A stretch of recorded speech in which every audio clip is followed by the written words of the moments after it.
정상영, 조수영 그리고 최정만으로 구성된 워렌보.빛 팀입니다. 혹시 아까 박수 쳐주세요.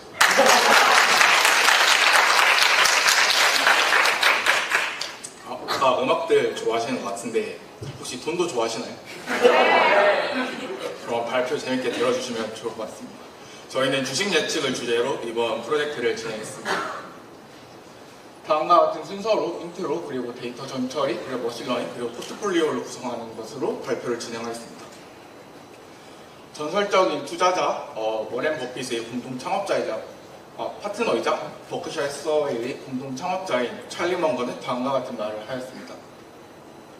큰 돈은 사업하는 거래가 아니라 기다림에 있습니다. 저희 팀은 가치 투자로 대변되는 기약 없는 기다림에 대한 의문을 가졌습니다. 따라서 저희는 가치 투자의 관점뿐만 아니라 다양한 관점을 녹여서 매일매일 조금씩의 수익을 얻는 것을 목표로 프로젝트를 진행했습니다. 저희가 주요하게 봤던 세 가지 관점은 다음과 같습니다. 펀더멘털 뷰, 비헤이비얼 뷰, 테크니컬 뷰, 이렇게 세 가지 관점을 가지고 저희 프로젝트를 진행하였습니다. 이 뷰는 하나씩 보도록 하겠습니다. 먼저 펀더멘털 뷰란 기업 분석, 산업 분석, 그리고 경제 분석, 그리고 그것들을 바탕으로 앞으로 전망을 분석하는 그런 대표적인 분석 방법이라고 할 수 있겠습니다. 주식이랑 기업이란 것 자체가 돈을 버는 기관이기 때문에 돈을 얼마나 앞으로 잘 벌 수 있는지에 대해서 분석을 하는 것이라고 보면 될 것 같습니다. 다음으로는 비헤이비얼 뷰가 있습니다. 주식의 가격은 기업의 가치, 즉 시가총액에 의해서 결정되는 것이 맞는데 그것만으로는 결정된다고 하기 어렵습니다. 주식이라는 것 자체가 매수, 매도에 의해서 시장 참여자들의 행동에 의해서 결정되는 요소이기 때문에 그 시장 참여자들의 심리를 잘 파악하는 것이 매우 중요하고 저희는 뉴스 기사로부터 비헤이비얼 뷰를 표현하려고 노력을 하였습니다. 다음으로는 테크니컬 뷰가 있습니다. 인터넷에서 흔히 이런 짤들을 많이 보셨을 것 같은데 차트를 보면 보조지표나 다양한 선들이 나타나는데 이렇게 시장의 가격 그리고 거래량을 가지고 나타내는 보조지표 등을 생각하시면 편할 것 같습니다. 저희가 이 세 가지 관점을 가지고 저희 데이터로 사용하고 분석한 산업군은 총 세 가지입니다. 2차전지, 화장품, 그리고 축산업 이렇게 세 가지를 사용했는데 하나씩 보도록 하겠습니다. 저희가 이 세 가지 관점을 가지고 전체적으로 진행한 데이터 파이프라인은 다음과 같습니다. 먼저 비헤이비얼 뷰를 반영하기 위해서 뉴스 기사로부터 뉴럴 텐서 네트워크를 이용해서 특정 이벤트를 하나의 벡터로 이렇게 표현을 했습니다. 그리고 펀더멘털 피처들과 테크니컬 피처들을 데이터 전처리를 통해서 하나의 벡터들로 표현하였고 이것들을 머신러닝을 통해서 주가에 학습시키는 방향으로 프로젝트를 진행하였습니다. 저희가 데이터를 수집한 것을 크게 이렇게 세 가지 관점에서 나눠보면 다음과 같습니다. 비헤이비얼 뷰를 나타내는 온라인 뉴스, 그 다음 펀더멘털 피처들을 구성하는 데이터들, 그 다음에 테크니컬 피처들을 구성하는 데이터들 이렇게 세 가지로 크게 분리할 수 있습니다. 저희가 축산업 같은 경우는 대표적으로 펀더멘털 피처들을 강하게 반영하는 산업군이라고 생각을 하고 저희가 선정을 하였습니다.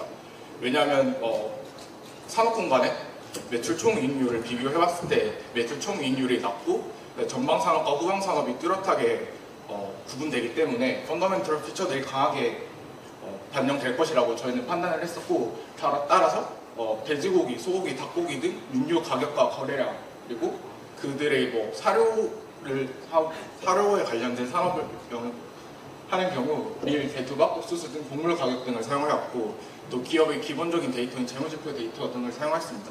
또한 매크로적인 상황을 반영하기 위해서 유가나 환율, 채권 등의 데이터들도 사용하였습니다.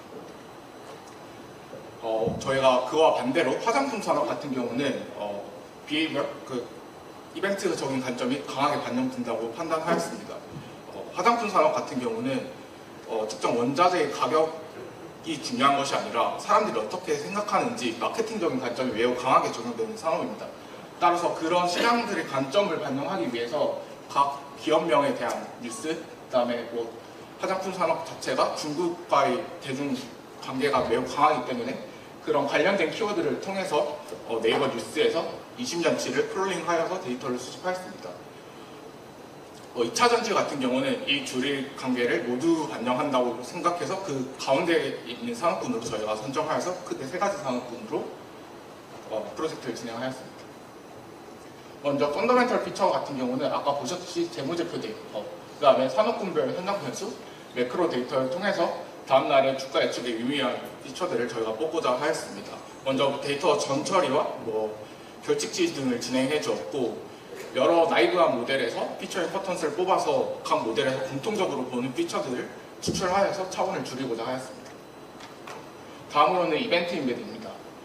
저희가 뉴스들을 이렇게 수집을 하였는데요. 예를 들어서 중국 왕이 방한 소식에 화장품 관련 주식들이 강세라는 저런 로우 데이터가 있으면 저희가 이것들을 숫자로 다 바꿔야 되기 때문에 먼저 불영어를 제거하고 한자 등을 전부 취한해 주었습니다.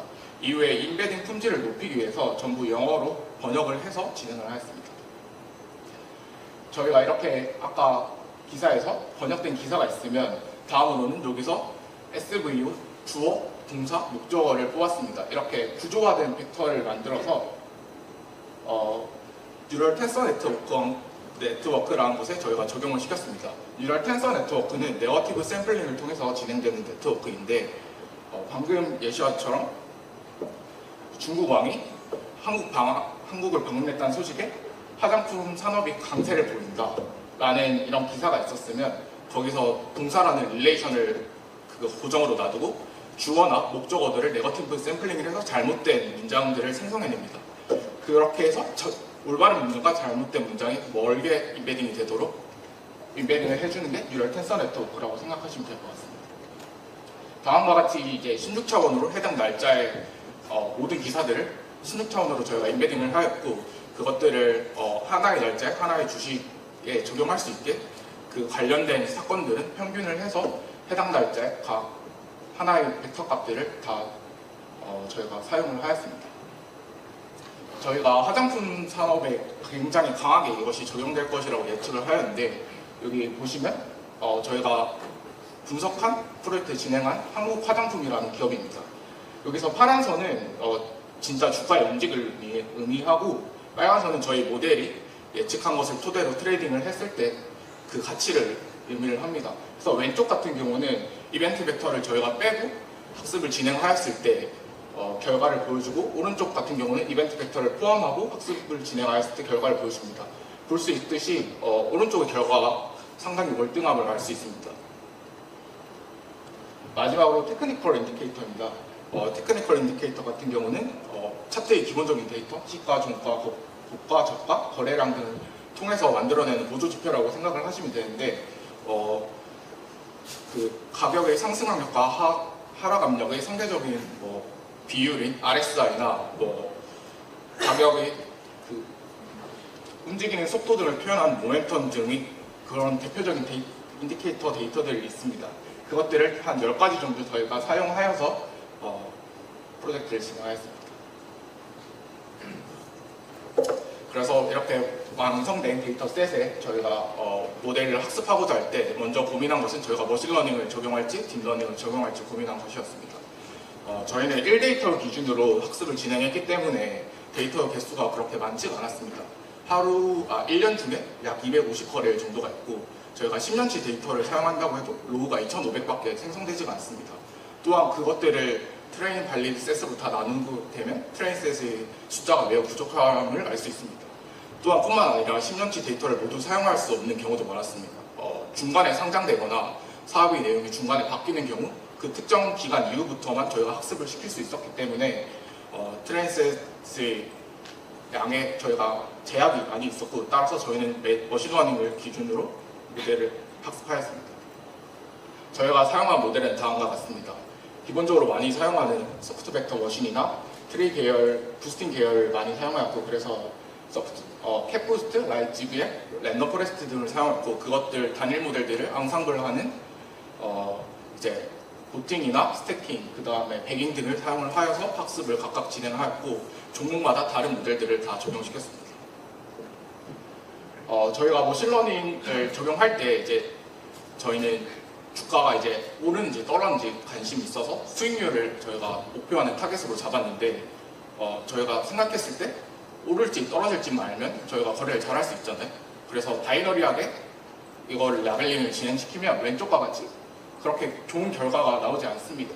그래서 저희는 이것을 보고 라벨링을 단순히 바이너리하게 하는 것은 학습을 하는데 크게 도움이 되지 않는다. 그래서 총 5가지로 많이 떨어진 수익률, 조금 떨어진 수익률, 그 다음에 가운데 애매한 홀드, 그 다음에 조금 오른 날, 많이 오른 달로 5가지로 레이블을 나눠서 학습을 진행하였을 때 같은 회사의 학습을 진행하였음에도 불구하고 상당히 많이 차이가 나는 것을 확인할 수 있었습니다. 저희가 이렇게 학습한 결과를 백테스팅을 2019년 데이터셋에 대해서 해보았습니다. 먼저 2차 전지 같은 경우는 대표적으로 저희가 코스모 신소재와 LNF를 기준으로 예를 들었는데 전체적으로 2차 전지 같은 경우는 2019년에 하락장을 보였습니다. 하지만 저희 빨간 게 저희 모델이 트레이딩한 것을 나타내는데 하락장에도 불구하고 저희가 방어를 잘 해내는 것을 볼 수 있었습니다. 다음으로는 축산업입니다. 2차 전지 산업과는 다르게 거의 횡보하는 장을 보였던 것을 알 수 있는데 이런 장에서는 거의 60%에 육박하는 그런 좋은 수익률을 보여주었습니다. 마지막으로는 화장품 산업입니다. 화장품 산업 또한 하락하는 장이 많았는데 그럼에도 불구하고 방어를 잘 해내거나 아니면 한국 화장품 같은 경우는 학습이 잘 되어서 아주 높은 수익률을 보여주었습니다. 저희가 이렇게 단일 모델을 예측하여서 투자를 진행을 하면 매일매일 이렇게 예측을 하고 이렇게 누적해서 봤을 때 좋은 수익이 나는 것처럼 보이는데 저희 모델이 틀렸을 경우에는 그 다음날 바로 손실을 가져오게 됩니다. 저희는 그런 손실들, 그런 리스크들을 최소화하기 위해서 고민을 하였고 그래서 다양한 기업으로부터 이것을 포트폴리오로 구성하여서 투자를 진행하는 것을 마음먹었습니다. 저희가 가장 먼저 생각했던 포트폴리오는 이런 저희가 매수를 할 때 각 5개 레이블에서 확률값들을 보고 그 확률값들의 조합을 통해서 이제 바이 시그널을 찾아냈었는데 그렇게 만들어진 인덱스를 매일매일 이렇게 일렬로 줄을 세워서 상위 4개씩만 처음에는 트레이딩을 하였습니다. 즉 고정된 상위 4개를 무조건 트레이딩하는 거였죠. 그렇게 했을 때 결과는 다음과 같습니다. 오르는 날은 끊임없이 많이 오르고 저희가 의도하지는 않았는데 떨어지는 날은 많이 떨어지는 것을 확인할 수 있었습니다. 즉 전반적으로 장이 좋아서 오르는 종목들이 많았을 때는 수익이 많이 나는 것을 확인할 수 있는데 그와 반대로 장이 안 좋아서 떨어지는 종목들이 대부분의 경우는 다음과 같은 하락을 피할 수가 없었습니다. 따라서 저희는 포트폴리오 전략을 바꿨습니다. 총 12개 기업 중에서 다음 상승을 예측하는 기업들을 추출하였습니다. 그 기업 중 특정 시그널 값을 가지는 이상인 애들만 매수를 하여서 매일매일 유동적인 종목들을 트레이딩을 하였고 결과는 다음과 같습니다. 저 빨간 선은 저희가 모델이 실제 트레이딩을 하여서 나타낸 가치를 의미하고 파란색 선은 저 12개 기업들이 수익률을 평균을 내서 이렇게 매일매일 그 평균 수익률을 하였던 경우를 의미를 합니다. 저희 최종 포트폴리오는 다음과 같습니다. 종목들이 이 기간 동안 대부분 크게 하락하였음에도 불구하고 저희 포트폴리오는 이를 잘 방어하면서 최종 수익률 32.4%를 얻으면서 꾸준히 약간 우상향하는 그런 포트폴리오를 만들어냈습니다. 저희 프로젝트의 한계는 다음과 같습니다. 포트폴리오를 구성을 할 때 어느 종목을 얼마나 살지 이제 비율을 결정을 해야 되는데 이거는 각각 모델을 주식 가격을 학습하는 것과는 좀 다른 문제입니다. 왜냐하면 정답인 레이블이 없기 때문이죠. 따라서 강화학습을 통해서 이 포트폴리오 구성하는 문제를 저희는 잘 풀 수 있다고 생각하였는데 이 부분을 완성하지 못한 점이 저희의 한계점입니다. 그리고 저희가 하다 보니까 예정된 시간보다 프로젝트의 기간이 좀 많이 딜레이가 돼서 실전 투자를 진행하지 못하였던 점이 아쉬웠습니다. 따라서 저희 팀은 앞으로 강화학습을 통해서 최적의 포트폴리오 구성하는 것을 목표로 하고 있고 또한 데이터 수집부터 예측 그리고 거래까지 모든 프로세스를 자동화할 것을 계획하고 있습니다. 또한 자동화된 프로세스 기반으로 실제 투자를 진행하고자 합니다. 네, 이상 워렌4.PT였습니다. 감사합니다.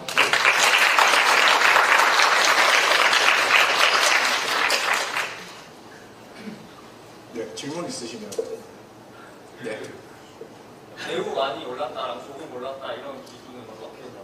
저희가 그 각 수익률들을 이제 트레인셋에서 이제 분포를 찍어봤습니다. 분포를 찍어봤을 때 정규 분포에 근사하지만 조금은 다른 그런 분포가 나왔고, 그래서 분포로부터 이제 저희가 통계치를 보고 저희가 그 값들을 결정을 해서 그거를 통해서 구간을 나눠서 레이블링을 진행했습니다. 네. 그 발표 잘 들었고요. 네. 궁금한 게 있어서 질문 하나만 드리겠습니다. 네. 지금 은행에 1,000만 원 넣으면 1년 지나면 17만 원 이렇게 주거든요. 근데 수익률 보니까 거의 300만 원 이렇게 육박하는데, 혹시 뭐 혼자 계속 진행을 하실 건지 아니면 나중에 사업을 하실 생각이 있는 건지 개인적으로 여쭙고 싶거든요. 저는 일단은 이걸로 바로 제가 사업을 할 것 같지는 않고, 근데 꾸준히 관심을 가지고 이 프로젝트를 디벨롭 할 것 같긴 합니다. 그래서 진짜 좀 제가 개인적으로 해보면서 잘 된다 싶을 때는 사업을 할 수 있을까, 그때 다시 연락주세요. 수익률이 200%가 되는 날까지 기다리겠습니다. 혹시 질문 있으신가요?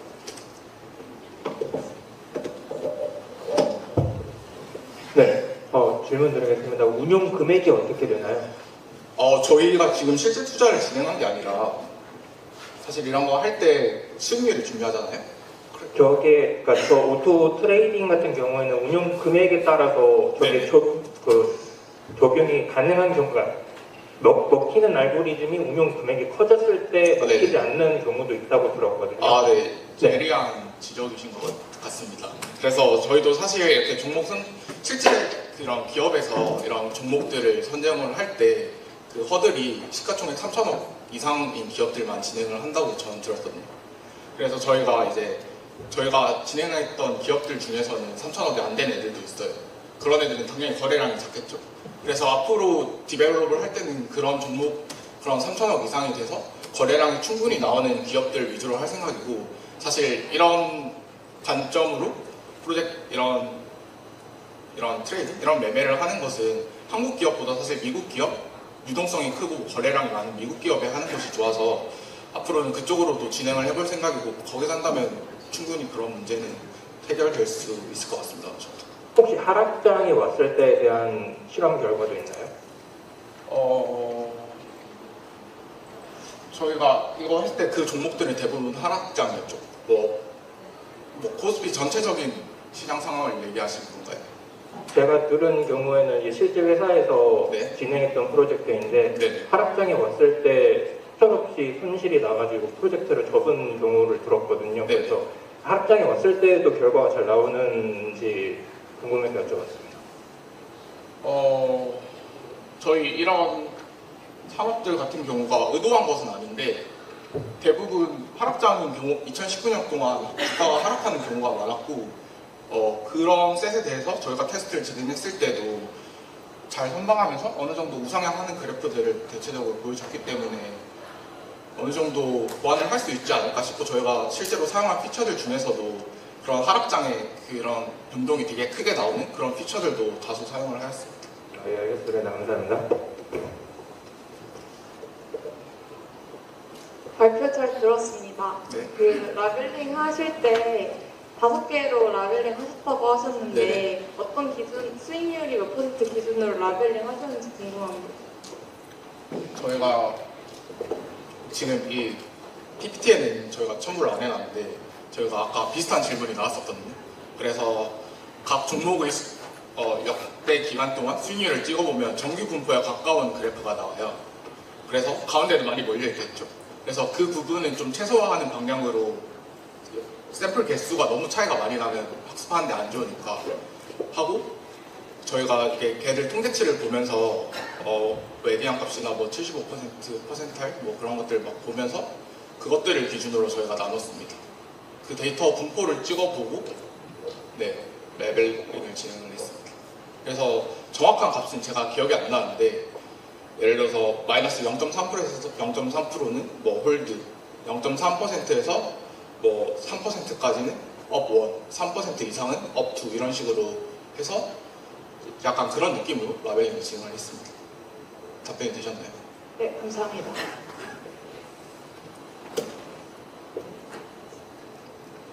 네, 더 이상 질문 없으면 이만 발표 마치도록 하겠습니다. 감사합니다.